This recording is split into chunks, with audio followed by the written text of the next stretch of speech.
제가 막 유학을 시작했던 시기에 한국에서 가져간 파랗고 빨간 줄무늬 티셔츠를 입은 적이 있습니다. 얼마 지나 친해진 미국 친구가 맥주를 마시며 처음엔 제가 게이인 줄 알았다고 했습니다.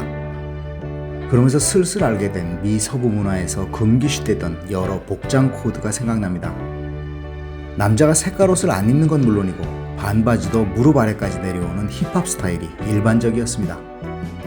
다시 스웨덴에 살게 되면서 나이를 불문하고 알록달록한 옷들을 다시 보게 되면서 모든 유럽 남자들이 다 게이같이 보이던 시절도 있었습니다. 문화는 이렇게 다릅니다. 남자 화장실이 있고 여자들의 것도 있습니다. 목욕탕도 마찬가지입니다. 그런데 가까운 일본에선 남녀 혼탕이 존재합니다. 유럽에서도 독일이 그렇고 북유럽이 그랬습니다. 당연히 우리들의 의식 속엔 이것이 이상합니다. 그럼에도 아주 조금만 과거로 가보면 화장실에 남녀 구별은 없었습니다. 재래식 화장실은 물론이고 조금 벗어난 반수세식이었어도 남녀 따로 구분하지 않았습니다. 이것이 양성평등이나 여성 인권의 문제라고 생각하지는 않습니다. 문화적 흐름이 그냥 그랬던 겁니다. 마찬가지로 미국에서 스웨덴으로 갔던 제 첫째 딸은 첫 등교날 눈을 휘둥그레 뜨고 집으로 돌아왔습니다. 체육 시간에 샤워를 하는 것도 이상하고 여자들이라도 같이 씻는 것도 이상하고 입은 옷들을 다 빨아주는 보모가 있는 것도 이상하다고 제잘거렸습니다. 북유럽의 학교에서 또 대중 공간에서 남녀 구별의 화장실은 아주 큰 공간이 아니면 지금에도 없습니다.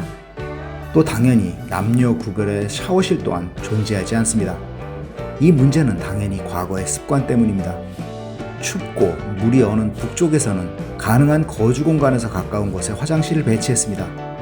좁게 살았던 북유럽에서 당연히 화장실 공간도 좁았고 그 습관이 아직 남아서 그렇습니다. 남녀가 왜 나뉘어야 하는가 같은 근본적인 이해가 없었을 수도 있겠습니다. 대한민국 여성가족부에서는 대한민국 성평등 지수에 관한 연구를 가끔 하고 있습니다.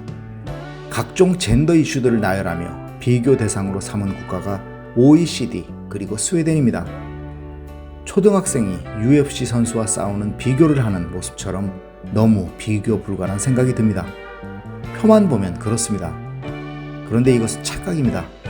아직도 대한민국의 여성들이 더 평등하게 대접받아야 한다거나 이런 이슈를 위해 여성가족부는 열심히 일하고 있다라고 보이려는 왜곡입니다. 어떤 문화적 변화를 위해 주장하고 밀어붙인다고 쉽게 바뀌지 않습니다. 시민의식이 바탕이 되고 공감대가 형성되어야 합니다. 아직 여성이 불평등한 위치에 있다는 것과 이는 잘못된 것이며 기득권을 가진 자가 포기해야 한다는 필요 전제가 있어야 합니다. 이 둘 다 남자들의 선택입니다. 가장 큰 것을 바꾸려면 가장 큰 것을 포기해야 한다는 진리를 우리들은 나만은 예외라고 믿고 있습니다. 북유럽에서 특히 스웨덴에서 남자가 어떻고 여자가 어떻고 같은 일상은 너무나 잘 아시기에 떠들지 않겠지만 단 하나 강조하고 싶은 것은 스웨덴 여성은 본인이 약자라거나 사회적 마이너라는 인식이 전혀 없다는 것을 강조하고 싶습니다. 문을 잡아주고 물건을 들어주고 이건 다 문화적 클리셰입니다. 그래서 징병제에 과감히 찬성합니다. 북유럽에서 여성 징병제를 실시하는 나라는 스웨덴, 노르웨이, 핀란드입니다. 약 2년의 복무기간으로 같은 조건, 같은 훈련을 받으며 여성의 비율은 핀란드의 약 3%부터 노르웨이의 35%까지 다양합니다. 북유럽의 일반적인 문화같이 남녀가 같은 내무반은 물론이고 화장실, 샤워 물론 같이 씁니다. 그러나 예외적으로 신체적 특징이나 본인의 거부 의사가 강한 경우, 종교적 신념 등의 경우엔 대체 복무로 대신할 수 있습니다. 여기서 대한민국은 예외로 보입니다. 아주 조금의 틈도 용납하지 않는 잔머리는 어떻게든 빠져나갈 궁리를 할 것이고 그래서 현재처럼 철저하게 바뀐 것이니까 그렇습니다. 문화적인 다름을 굳이 따지자면 이렇다는 것이고 그렇기에 이런 아주 사소한 다름이 이상한 것이 아니라고 모두 느낄 때 그때가 비로소 스웨덴과 양성평등에 관해 비교를 할 때란 생각이 듭니다. 노르디쿠스 루크였습니다.